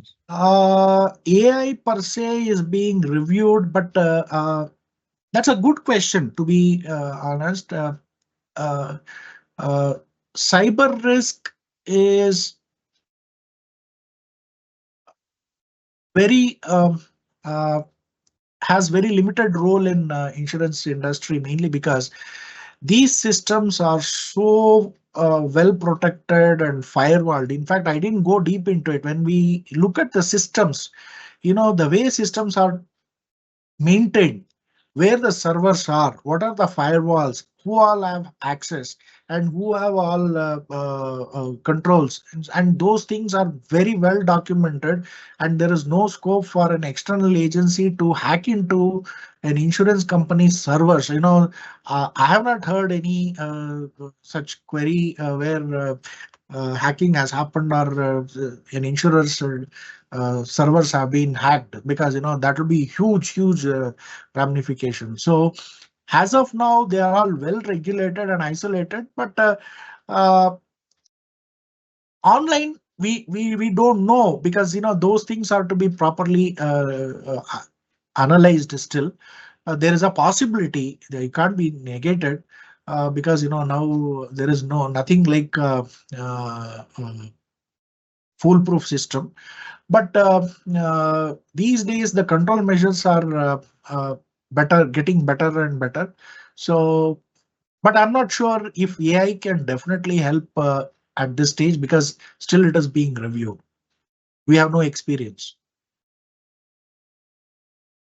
And possibly, what we can do is we can do a study on it, and then then explore where all vulnerabilities are there, or what way AI can help, etc., etc. But Right. AI will not have an access directly to the server. No. Right, sir. So another question is that while in practice, can we partner with insurance agencies? Uh, what is insurance agency? You mean whether insurance agency can be taken up? It can be taken up. Now, what we are saying is we would be happy. I mean, as a profession, if you have insurance capabilities, or if you have someone a resource in your firm or known to you who is an associate of your organization, possibly you should think of exploring the opportunity of getting an empanelment as an internal auditor, if that is what your question was. And that is one area which perhaps we should welcome. And if you have such things, you please share the data to the BFSI board and the institute, possibly that will help us. Anyway, institute may not be able to do much, but at least we can keep a record to say that which all firms have expertise. And anyway, you will be as an internal auditor directly applying it to the insurance company and getting your assignment. Sir, he has given a second part of his question. He has told the health, life, general. All are they covered in this partnership with insurance agencies? Can it be done simultaneously? You see, I was mentioning about some changes that are happening now. Individual agent will not have that kind of a flexibility. If somebody is a corporate agent, if somebody is an insurance marketing firm, then they will have, you can tie up with so many life insurance companies, so many non-life insurance companies, so many health insurance companies. So you can bundle it out in such a way that you have a product mix of life, non-life, health and pensions all put together. So that is a possibility that can be done. So another question has come, sir, how does anybody ascertain whether any mis-selling happened, as majorly it is sold by narrating orally only, since insurance is more or less a push product rather than a pull product? Oh, it's a very interesting question. This says that some gap in understanding. Now, when insurance agent gives you a suggestion, you can expect them to give you a quotation. Now, based on your requirement, an insurance company will give you a quote to say that what is it. Then that quote will have all the conditions also. So then automatically you have a document to say that what you have applied for. Now tomorrow, if you get a different policy and with the different terms and conditions, then automatically your case for getting a redressal is easy. At least you have something to prove that this is what it is. So mere voice or verbal consent may not be the right thing to do. Wherever it is not possible, possibly the policyholder will have to ensure that the information given to person is truthful. There are documents, like for example, manuals and other stuff which the agents or intermediaries verify. They can share the details, so that is possible. But these days, all private insurance companies are giving a quote.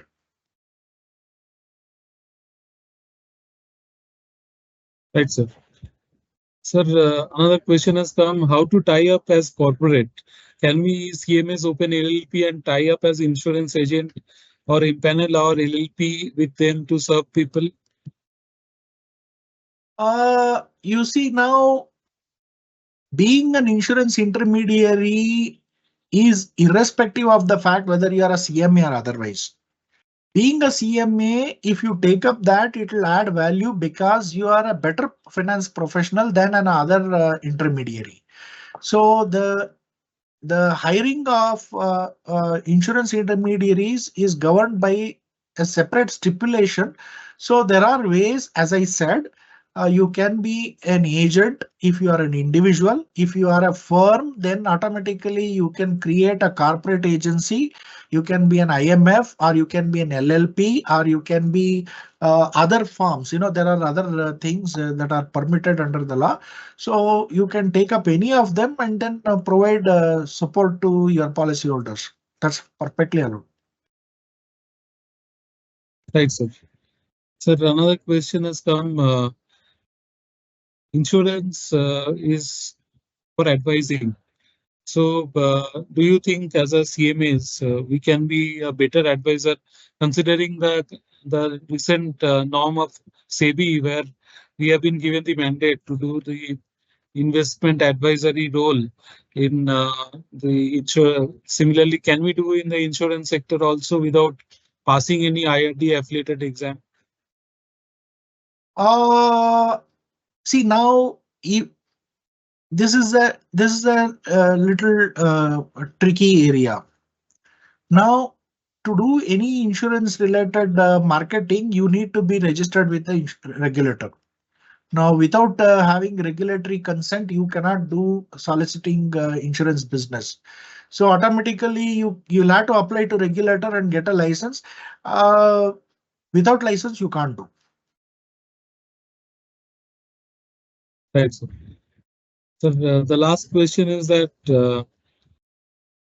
whether internal audit in insurance company, is it a mandatory for the companies as per the Insurance Act?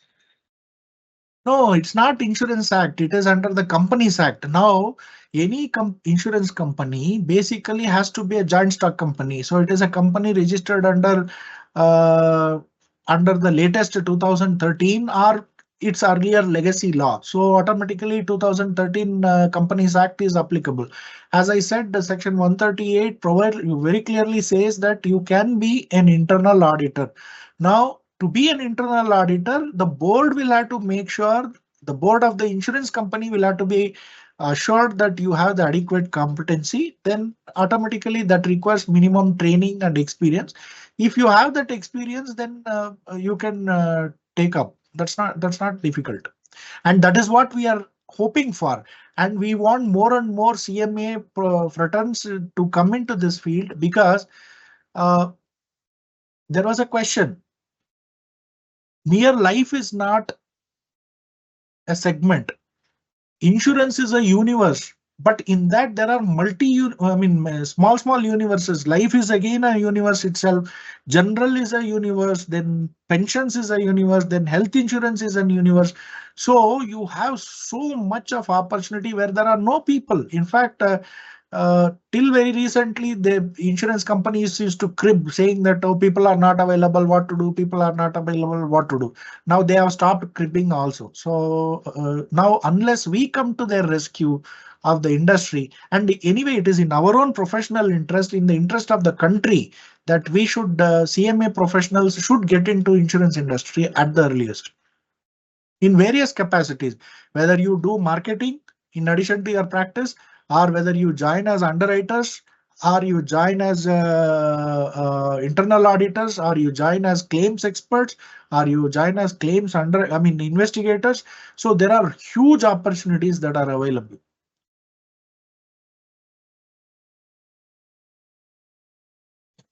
Thank you, sir. I think we had a nice session today, and I think more such sessions are in our purview in the coming days. And with this, we thank CMA PN Murthy sir, who is always helping us with his advisory and his webinars.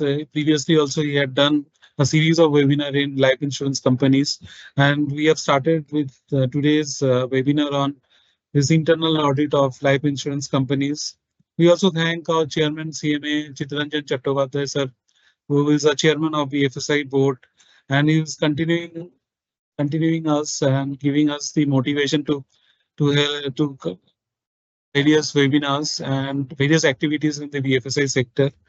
We thank our President CMA BB Nayak and our Vice President TCS Srinivasa Prasad for always giving us the motivation to organize many activities in the BFSI sector. And also we thank our team of BFSI department, who is always helping us each other. And with this, we also thank our IT and CP department, who are always giving us the continuous support. With this, we close today's session. Thank you all, and we hope to see you in the next webinar scheduled very shortly. Thank you. Thank you. Thank you.